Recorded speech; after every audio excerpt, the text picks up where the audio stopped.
Salut ami, tu l'as vu dans le titre, je n'ai pas éjaculé pendant 30 jours.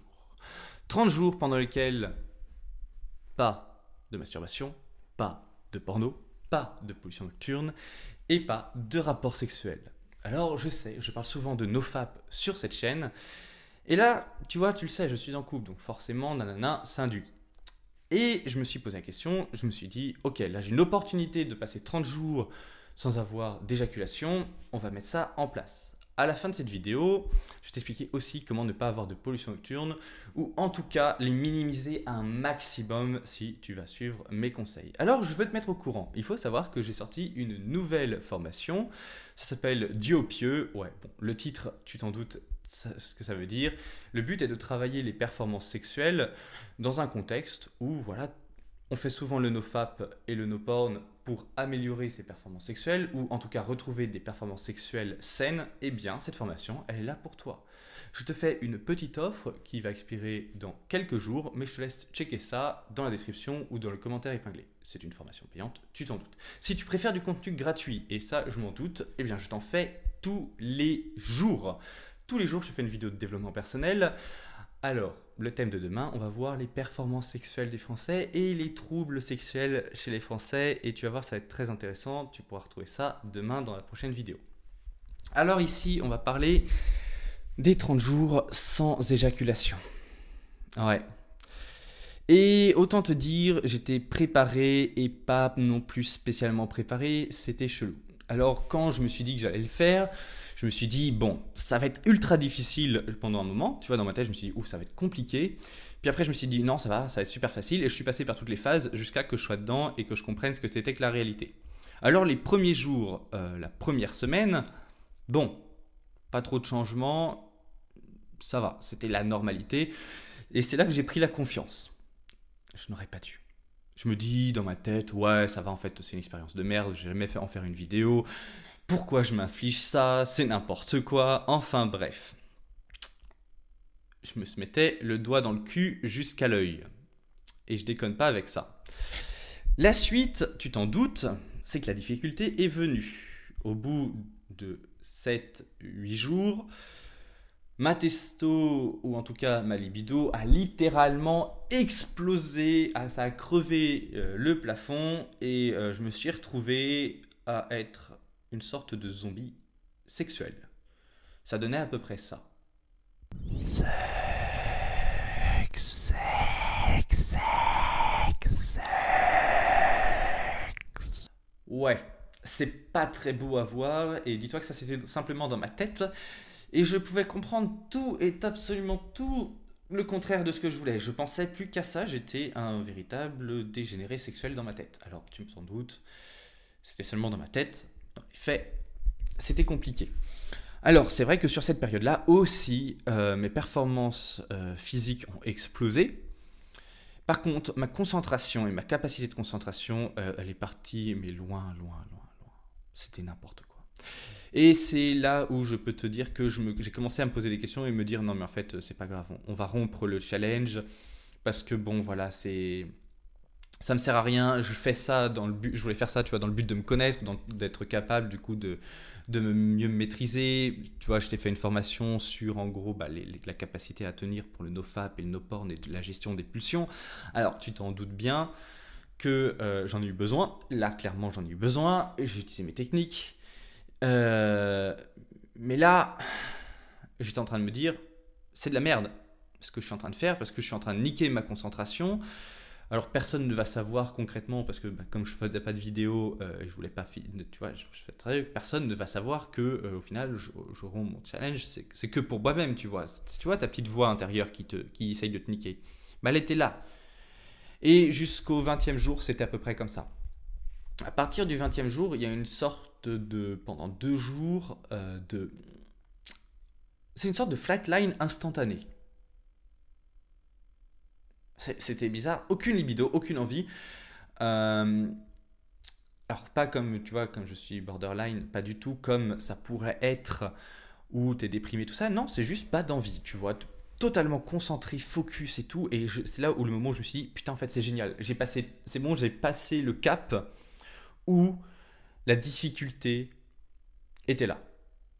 tu t'en doutes, encore une fois, je me suis mis le doigt dans le cul jusqu'à l'œil, évidemment. Après, c'est reparti de plus belle, mais avec une libido beaucoup moins fluctuante, où j'étais pas du tout concentré, avec une libido plutôt classique. En fait, mon corps et mon esprit se sont tout simplement mis et habitués à cette expérience.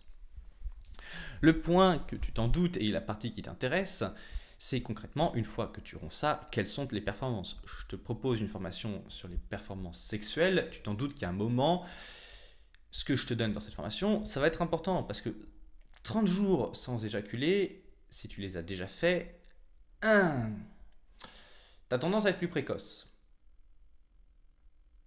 Je vais pas déconner avec ça, c'est vrai, j'ai perdu entre 2 et 3 minutes par rapport à un rapport classique. Et c'est là que toutes mes techniques et tout ce que je connaissais par rapport aux performances sexuelles, là j'ai tout utilisé dans ma tête. Hein. J'ai tout utilisé.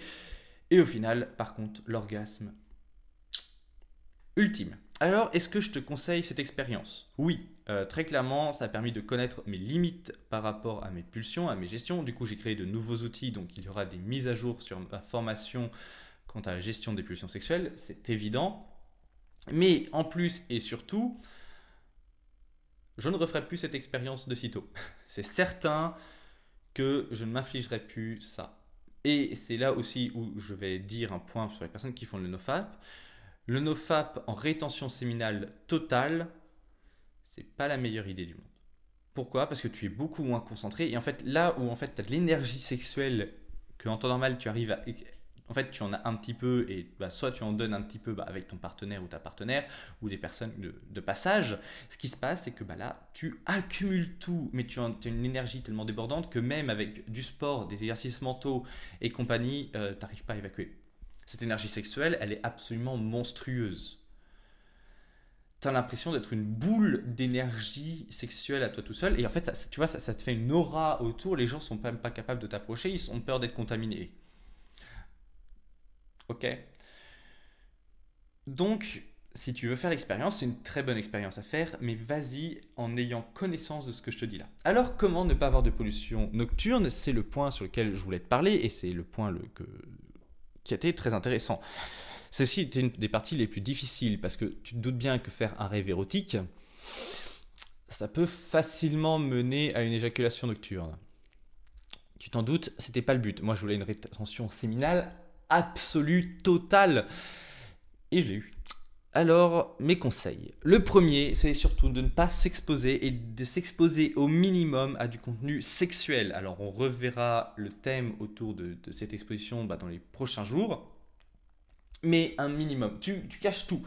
Instagram, tout. Tu dois être un nazi. Tu dois te transformer en une sorte de puritain chelou où tu élimines toute forme de contact sexuel. Le deuxième point qui va être important, ça va être le froid et en gros tes parties qui sont peu ou pas stimulées. En gros, comme tu t'en doutes, quand tes parties sont stimulées de façon directe, genre du cyclisme, de l'équitation, peu importe, en gros des choses qui font bouger tes joyeuses, eh bien, tu as plus de chances d'avoir des éjaculations nocturnes. Alors, tout ça, tu proscris. Si possible, en temps normal, c'est pas une bonne chose pour la santé, tu portes des vêtements plus serrés.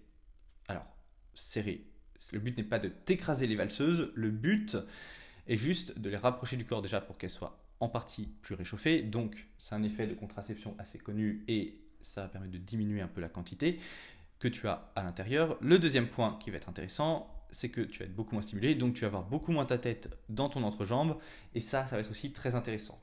Un point qui est aussi intéressant, le froid. Le froid. Alors, je t'ai déjà parlé des bouteilles d'eau comme une de mes techniques pour abaisser les pulsions. Là, j'ai dû l'utiliser et c'est cette technique-là en plus que je connaissais qui, en fait, ça fait l'effet contraire de la chaleur. Tu vois, tu as la chaleur toute la journée. Tu vas me dire, c'est bon, ça va permettre de faire... Ça va être très utile pour refroidir tes parties, donc abaisser tes pulsions. Et comme tu abaisses tes pulsions, surtout le soir, ce qui se passe, c'est que la nuit, tu y penses beaucoup moins. Tu y penses ou tu en rêves beaucoup moins. Donc c'est intéressant. Le fait de travailler aussi sur être capable de faire des rêves lucides.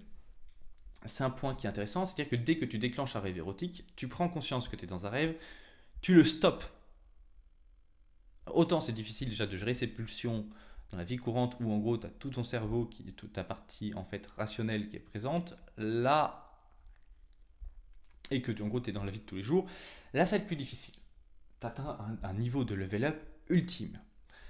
Mais c'est tellement intéressant et tellement bénéfique que tu es certain de ne pas éjaculer pendant ton sommeil. Donc le fait de travailler tes rêves lucides pendant longtemps, alors ça va se mettre au préalable. Hein. J'ai pas commencé pendant que je faisais le défi. C'est des choses que je travaillais en amont. Alors moi, ma technique, ça va être de regarder mes mains et de compter mes doigts. Tu peux faire une technique où tu regardes l'heure. Tu as plein de techniques. Je t'invite à te renseigner sur les rêves lucides. Peut-être que j'en parlerai sur cette chaîne. Tu as plein de techniques pour faire ça. Le fait d'être habitué, d'avoir un déclencheur pour savoir si tu es dans la réalité ou non, ça va t'aider. Un deuxième déclencheur qui, moi, m'aide beaucoup, c'est la sensation du poids de mon corps. Dans les rêves, je ne sens pas le poids de mon corps, donc dès que je ne le sens plus, je sais que je suis en train de rêver, donc c'est bon. Ça me déclenche.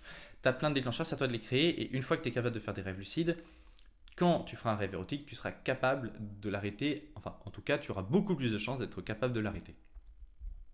Si tu ne fais pas de rêve érotique, et que tu es juste en rêve lucide pendant la plupart du temps, ou de ne pas faire de rêve tout court, en tout cas pas que tu puisses te souvenir et que bon bah voilà c'est des rêves classiques et t'en fous, ça va pas te stimuler sexuellement, puisque en gros les éjaculations nocturnes sont principalement pour la phase paradoxale, eh bien tu vas être gagnant. Sur ce que je te propose, eh bien soit on se retrouve dans la formation, sinon bah, on se voit dans la vidéo de demain où on va voir les performances sexuelles des Français. Sur ce, encore une fois, ciao!